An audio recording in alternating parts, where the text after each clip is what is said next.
अब आपको terror network में उस खुलासे के बारे में बताते हैं जिसमें सफ़ेद बारूद को लेकर अहम राज का पता चला है। जांच के दौरान पता चला कि आतंकी डॉक्टर उमर और डॉक्टर मुजम्मिल ने हरियाणा के नूंह से अमोनियम नाइट्रेट खरीदे थे और इस सिलसिले में नूंह से एक खाद विक्रेता को गिरफ्तार किया गया। अब प्रश्न है कि दिल्ली को दहलाने के लिए इसी खेप का इस्तेमाल क्या किया गया।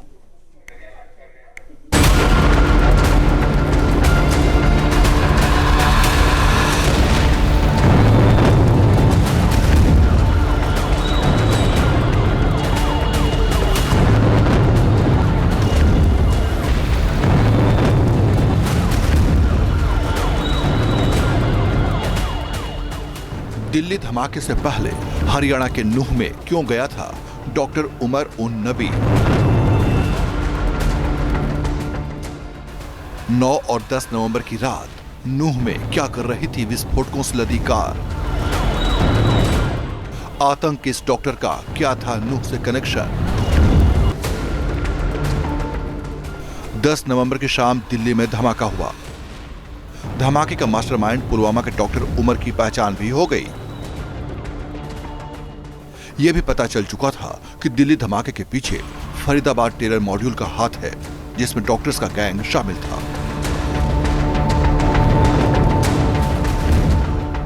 डॉक्टर मुजम्मिल से लेकर जैश की महिला विंग, जमात उल मोमिनीन की चीफ डॉक्टर शाहीन तक इस पूरी तबाही के पीछे डॉक्टर उमर का दिमाग काम कर रहा था।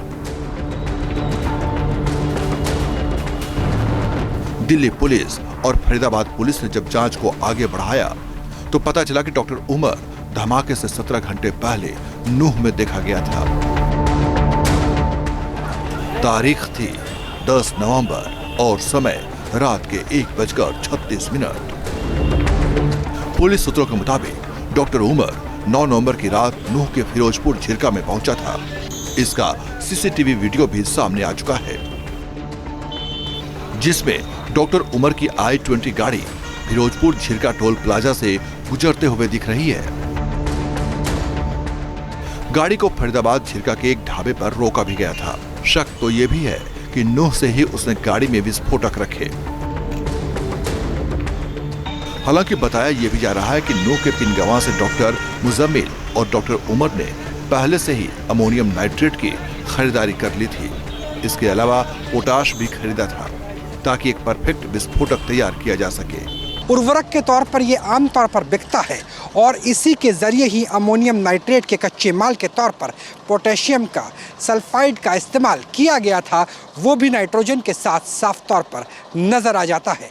उसके बाद ही हरियाणा पुलिस एक्टिव होती है, क्योंकि जिस गाड़ी का इस्तेमाल किया गया है 426 दिल्ली धमाके में, वो गुड़गांव में रजिस्टर होती है। उसका एक मालिक अम्बाला में, अल-फलाह यूनिवर्सिटी फरीदाबाद में और अल-फलाह यूनिवर्सिटी के रूम नंबर 13 से डॉक्टर मुजम्मिल की जो डायरी मिली, उससे पता चला कि नूंह से ये उर्वरक के तौर पे खरीदा गया था, जिसमें उमर भी साथ था। इतनी बड़ी मात्रा में खाद की खरीद इस केस की जांच में एक अहम सुराग बन गई। सूत्रों के मुताबिक विस्फोट के लिए डॉक्टर उमर और डॉक्टर मुजम्मिल ने 20 लाख रुपए जुटाए थे। धमाके से पहले के दिनों में उमर और मुजम्मिल के बीच इसी 20 लाख रुपए के लेन देन को लेकर मतभेद था। डॉक्टर उमर और डॉक्टर मुजम्मिल ने गुरुग्राम, नूंह और आसपास के इलाकों से करीब 3 लाख रुपए की 26 क्विंटल NPK यानी नाइट्रोजन, फास्फोरस और पोटेशियम खरीदा था, जिसके बाद जांच एजेंसी का रुख नूंह की तरफ मुड़ गया और पिनगांव में छापेमारी की। जांच एजेंसी ने खाद विक्रेता दिनेश सिंगला उर्फ डब्बू को हिरासत में ले लिया। जांच टीम ने डब्बू की दुकान की भी तलाशी ली। जानकारी के मुताबिक जांच टीम के साथ वो लोग भी शामिल थे जिन्होंने दुकान से NPK की खरीदारी की थी। आरोप है कि डब्बू ने डॉक्टर मुजम्मिल को बिना रिकॉर्ड ही अमोनियम नाइट्रेट की बिक्री की। डब्बू के पास अमोनियम नाइट्रेट रखने का लाइसेंस भी नहीं था। डॉक्टर उमर और डॉक्टर मुजम्मिल ने कच्चे माल यानी अमोनियम नाइट्रेट विस्फोटक के कच्चे माल के तौर पर NPK उर्वरक को, फर्टिलाइजर को कहां से खरीदा गया था और उसके लिए बनाए गए थे सिग्नल पर 3-3, 2-2 लोगों के ग्रुप, और जिसको लेकर के 20 लाख की फंडिंग भी हुई थी, और फंडिंग की वजह से भी तनाव हुआ, और इस तनाव, इस लड़ाई झगड़े की बारीकी रूम नंबर 13 की डायरी में भी डॉक्टर मुजम्मिल ने लिख दी। और वो डायरी जब हरियाणा पुलिस के पास आई तो हरियाणा पुलिस यानी फरीदाबाद पुलिस से लेकर के नूह पुलिस तक एक्टिव हो गई। एनपीके को दूसरे केमिकल के साथ मिलाकर इम्प्रोवाइज्ड एक्सप्लोसिव डिवाइस तैयार किया जाता है। उसी आईईडी का इस्तेमाल दिल्ली धमाके में हुआ। नूह में एनपीके की बिक्री धड़ल्ले से की जाती है क्योंकि ये किसानों के लिए आसानी से उपलब्ध हो जाता है। हालांकि दुकानदारों को हर बिक्री का लेखा जोखा रखना अनिवार्य होता है।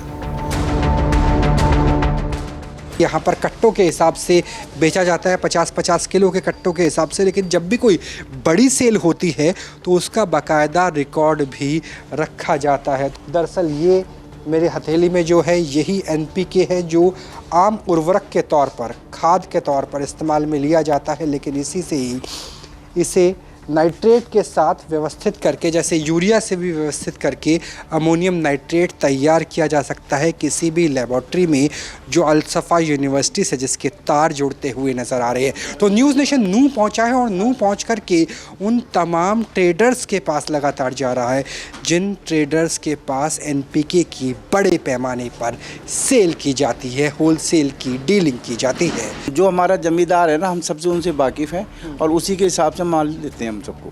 अच्छा, कभी आपने, जैसे डॉक्टर उमर की तस्वीर भी लगातार आ रही है जो दिल्ली में धमाका हुआ, वो आपकी दुकान पे कभी आया, ऐसा लगा आपको? नहीं सर, नहीं। वो रिकॉर्ड रखते हैं आपकी, आप ये रिकॉर्ड है कि किसने कितने बड़े पैमाने पर खरीदा? हाँ, सारा बायोडाटा है हमारे पास, मेंटेन है। उसमें भी डॉक्टर उमर ने कि अगर नाम बदल के रखा हो या वेशभूषा बदली हो, मास्क लगाया हो, कभी ऐसा? नहीं, ऐसा कुछ नहीं है जी, सारा हमारा ऊपर नहीं रहता है। हरियाणा पुलिस और एनआईए की जांच सिर्फ एक दुकानदार तक नहीं, आसपास के कई दुकानदारों को भी दायरे में ले लिया है। केमिकल दुकानों के रिकॉर्ड भी तलाशे जा रहे हैं। जिले के सभी खाद बीज विक्रेताओं से अमोनियम नाइट्रेट का रिकॉर्ड मंगवाया जा रहा है। इसके अलावा फिरोजपुर झिरका के कई गांव भी जांच के दायरे में हैं, क्योंकि खनन विस्फोट में भी अमोनियम नाइट्रेट का इस्तेमाल होता है। नूह से राहुल डबास के साथ टीम न्यूज़ नेशन। यह भी पता चल चुका था कि दिल्ली धमाके के पीछे फरीदाबाद टेरर मॉड्यूल का हाथ है, जिसमें डॉक्टर्स का गैंग शामिल था।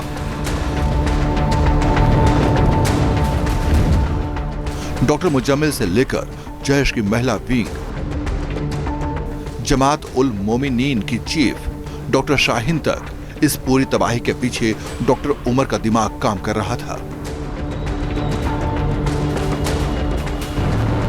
दिल्ली पुलिस और फरीदाबाद पुलिस ने जब जांच को आगे बढ़ाया तो पता चला कि डॉक्टर उमर धमाके से 17 घंटे पहले नूह में देखा गया था।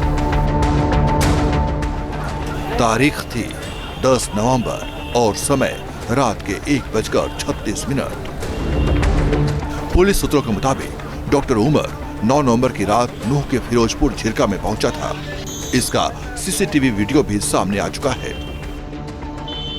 जिसमें डॉक्टर उमर की i-20 गाड़ी फिरोजपुर झिरका टोल प्लाजा से गुजरते हुए दिख रही है। गाड़ी को फरीदाबाद झिरका के एक ढाबे पर रोका भी गया था। शक तो यह भी है कि नूह से ही उसने गाड़ी में विस्फोटक रखे। हालांकि बताया यह भी जा रहा है कि नूह के पिनगवा से डॉक्टर मुजम्मिल और डॉक्टर उमर ने पहले से ही अमोनियम नाइट्रेट की खरीदारी कर ली थी। इसके अलावा पोटाश भी खरीदा था ताकि एक परफेक्ट विस्फोटक तैयार किया जा सके। उर्वरक के तौर पर ये आम तौर पर बिकता है और इसी के जरिए ही अमोनियम नाइट्रेट के कच्चे माल के तौर पर पोटेशियम का सल्फाइड का इस्तेमाल किया गया था, वो भी नाइट्रोजन के साथ साफ तौर पर नज़र आ जाता है। उसके बाद ही हरियाणा पुलिस एक्टिव होती है, क्योंकि जिस गाड़ी का इस्तेमाल किया गया है 426 दिल्ली धमाके में, वो गुड़गांव में रजिस्टर होती है। उसका एक मालिक अम्बाला में, अल्फरा यूनिवर्सिटी फरीदाबाद में, और अल्फरा यूनिवर्सिटी के रूम नंबर 13 से डॉक्टर मुजम्मिल की जो डायरी मिली उससे पता चला कि नूह से ये उर्वरक के तौर पे खरीदा गया था, जिसमें उमर भी साथ था।